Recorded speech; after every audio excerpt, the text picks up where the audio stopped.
Oke, Assalamualaikum warahmatullahi wabarakatuh. Balik lagi di Saiful Bicara.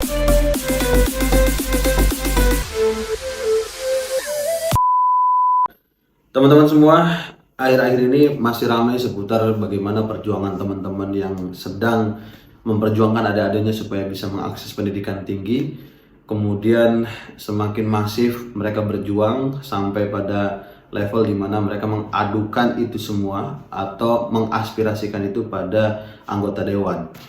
Di rapat dengar pendapat gitu ya di RDPU kemarin, cukup menarik apa argumentasi yang teman-teman mahasiswa sampaikan dari beberapa perguruan tinggi. Paling tidak saya melihat ada dari UNSUD, dari UNS, dari UNY, UNJ, kemudian Undip gitu ya, dan beberapa kampus lainnya yang tidak bisa saya sebutkan satu persatu, yang kemudian menyatakan dan memberikan penjelasan bagaimana kemudian reasoning apa yang mereka berikan, karena akhir-akhir ini mereka aksi di dalam kampus. Mereka sudah memberikan banyak masukan pada kampus, kemudian juga memberikan satu aksi-aksi yang kemudian juga menyita perhatian publik bahwa ternyata memang ada masalah yang cukup serius dalam hal ini kaitannya dengan uang kuliah tunggal dan IP, iuran pengembangan institusi kalau tidak salah.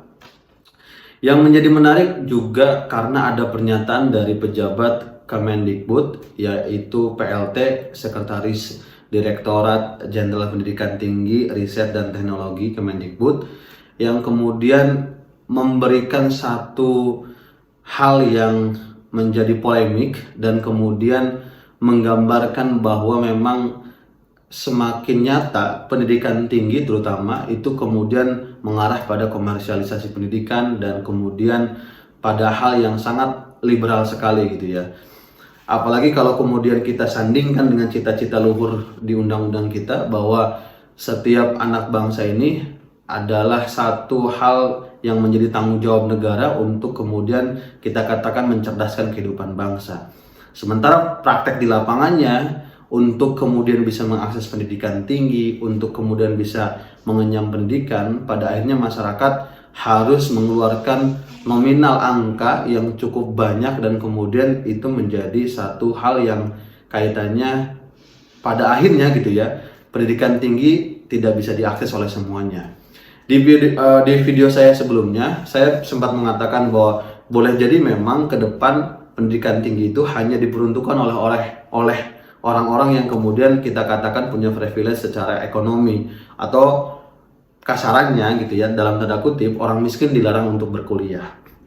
Pernyataan dari pejabat tinggi di Kemendikbud yang kemudian mengatakan bahwa pendidikan tinggi itu adalah tersier, bagi saya pribadi itu pernyataan yang cukup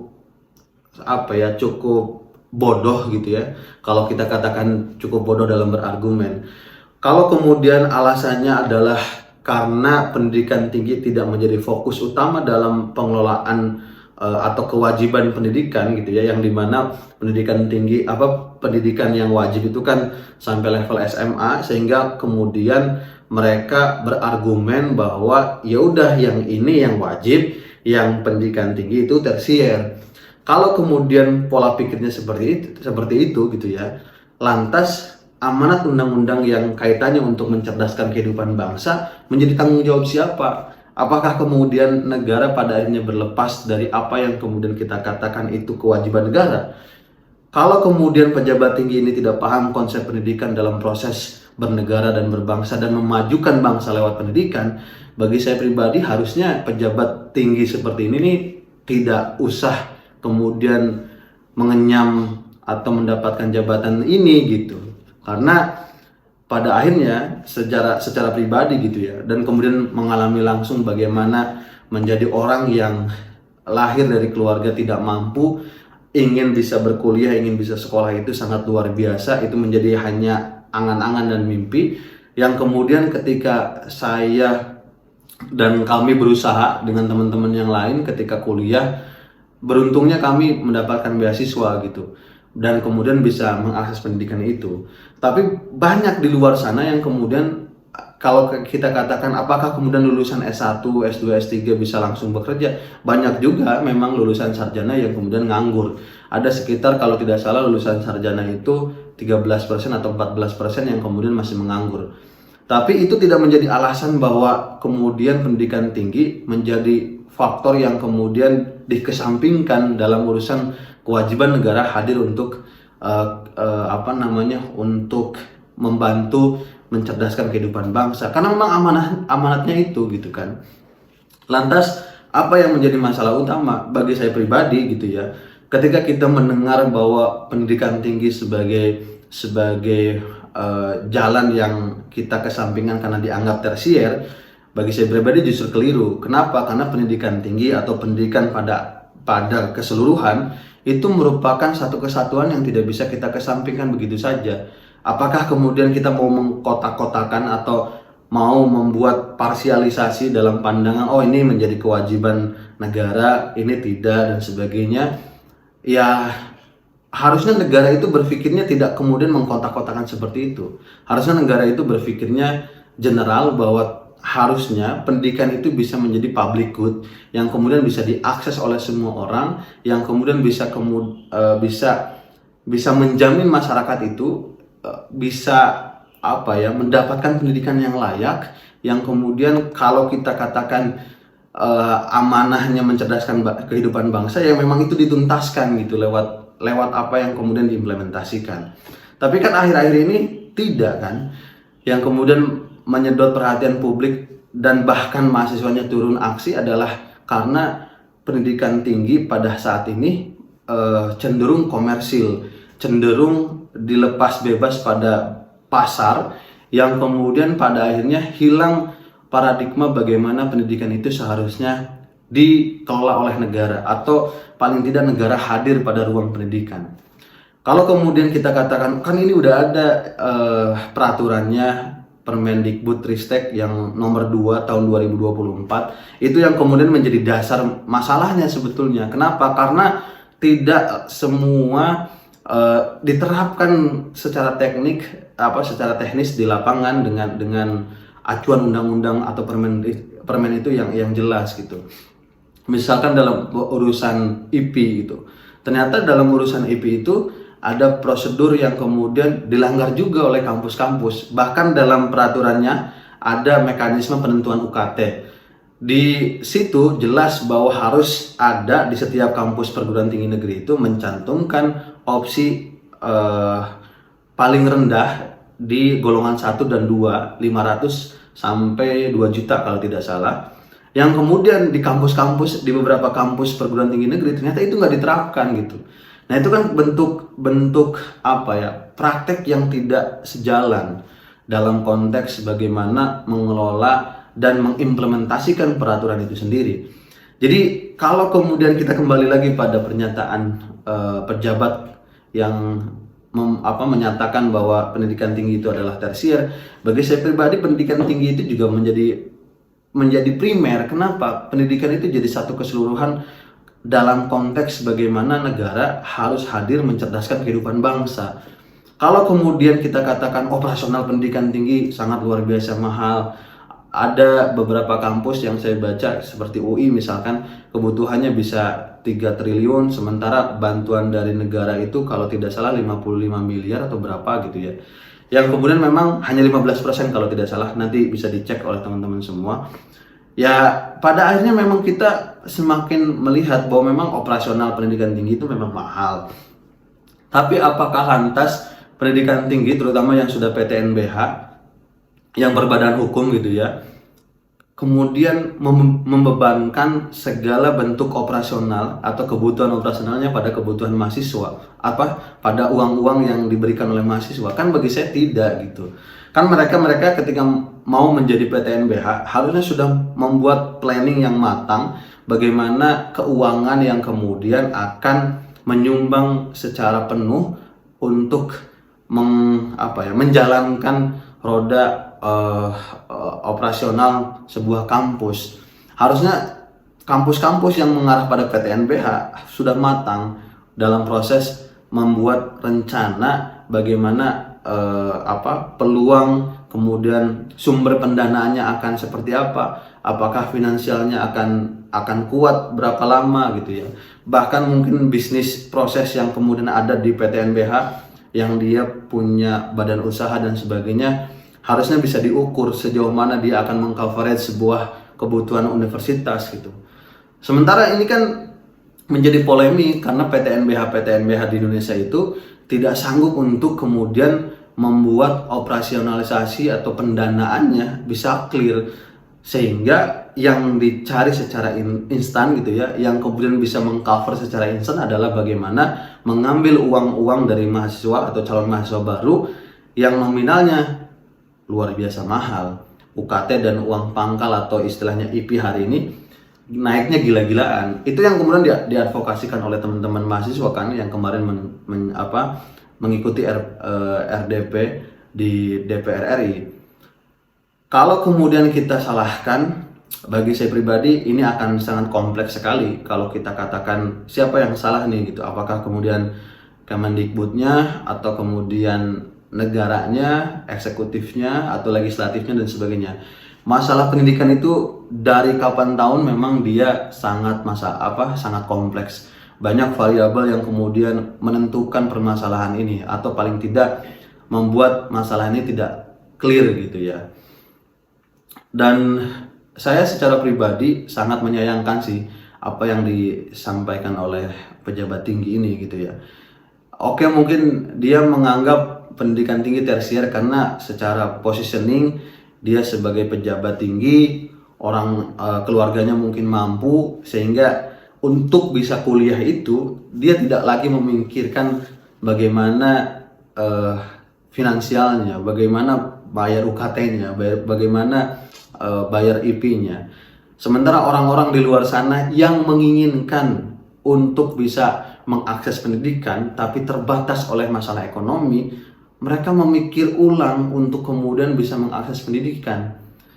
Kalau teman-teman cek, Pak Jokowi itu sebagai presiden sempat ngeluh bahwa lulusan S2, S3 kita jauh lebih rendah daripada negara-negara di sekitar kita gitu. Ini kan bentuk ketidaksinkronisasian dan bentuk kegagalan negara mengelola bagaimana seharusnya kehadiran negara dalam konteks mencerdaskan kehidupan bangsa. Atau dalam hal ini seorang menterinya deh gitu ya, seharusnya bisa berpikir dengan jernih dan dengan matang bahwa peraturan yang dikeluarkan itu adalah peraturan yang multitafsir, yang kemudian menjadi sangat liar ditafsirkan oleh setiap kampus. Sehingga kalau teman-teman menjadi calon mahasiswa baru, harusnya juga melihat itu sebagai satu bentuk permasalahan. Jangan sampai ketika teman-teman jadi calon mahasiswa baru, karena teman-teman merasa bahwa teman-teman lahir dari keluarga yang secara ekonomi mampu, dan kemudian tidak menjadi masalah mau seberapa besar pun iuran pengembangan institusinya atau UKT-nya, karena teman-teman mampu gitu ya. Sehingga lantas teman-teman nggak kemudian respect terhadap teman-teman lain yang sedang berjuang supaya bisa mengakses pendidikan tinggi. Harusnya di sini letak di mana kita sama-sama mengembalikan cara berpikir kita tentang pendidikan itu, jangan sampai dibawa pada hal yang komersil sekali gitu ya, yang kapitalis sekali. Kalau kemudian pendidikan tinggi itu diserahkan pada pasar, di mana pada akhirnya sebagai komoditas utama dalam berbisnis gitu ya, menurut saya pada akhirnya nanti negara akan gagal mengelola SDM, akan gagal mencerdaskan kehidupan bangsa, karena tentu akan banyak orang yang tidak akan bisa kuliah karena melihat kuliah sangat mahal. Kemudian indeks pendidikan indeks pendidikan dan terutama indeks SDM kita juga akan turun. Ya mau tidak mau semuanya nanti akan gagal gitu. Tapi yang menjadi pernyataan dan pertanyaan saya adalah, apakah kemudian desain kegagalan dalam proses mencerdaskan kehidupan berbangsa dan bernegara ini adalah settingan oleh para penguasa yang kemudian memanfaatkan ketika masyarakat kita bodoh gitu ya, mungkin anggapan mereka gitu ya. Ini hanya persepsi saya gitu. Semoga ini tidak benar gitu ya.